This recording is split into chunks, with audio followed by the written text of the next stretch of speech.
Amen. Wala usitikisike, maana Bwana ndiye akuandamaye kwenda kupigana na hao maadui ili akuokoe wewe. Wewe si wa kuaibika. Ninaongea na mtu ya kwamba wewe si wa kuaibika. Haijalishi wameka aibu kwako, haijalishi wameka uzito kwako, haijalishi wameka mipango kwako, lakini wewe si wa kuaibika. Wewe si wa kuzuiliwa, wewe si wa kuachwa. Bwana yuko na wewe, anasema atakuandama ili yeye akupiganie vita juu ya adui zako. Haleluya. Naye Bwana amesema nitaokoa ninyi. Haleluya. Mnaenda kuokolewa. Mmezoea Mungu, ninajua. Ninajua mmezoea. Maana unajiuliza nimeingia meneno. Lakini Bwana anakuambia msiteteme. Jomba Shalom, msiteteme. Endeleeni kusimama kumtazama Bwana.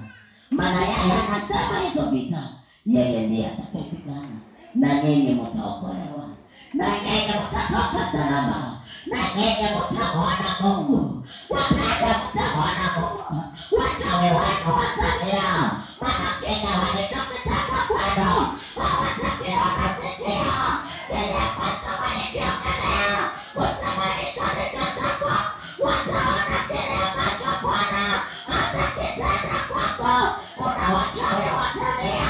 Kuna wakaka watajuta. Wanini kushika jina lako. Wapenda sikieni.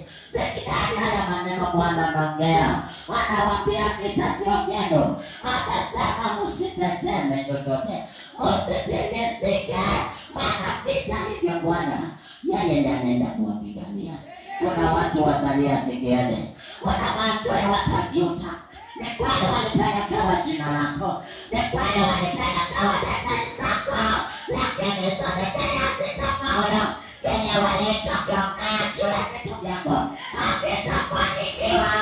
Maana Bwana amesema nendeni niwatamaye ili kuwapigania juu ya adui zako.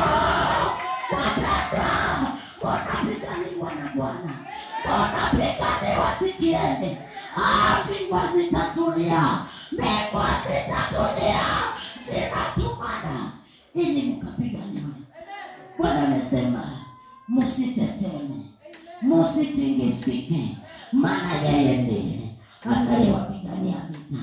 Wapendwa, nimetuma niwatie moyo, nimetuma niwaambie msikate tamaa.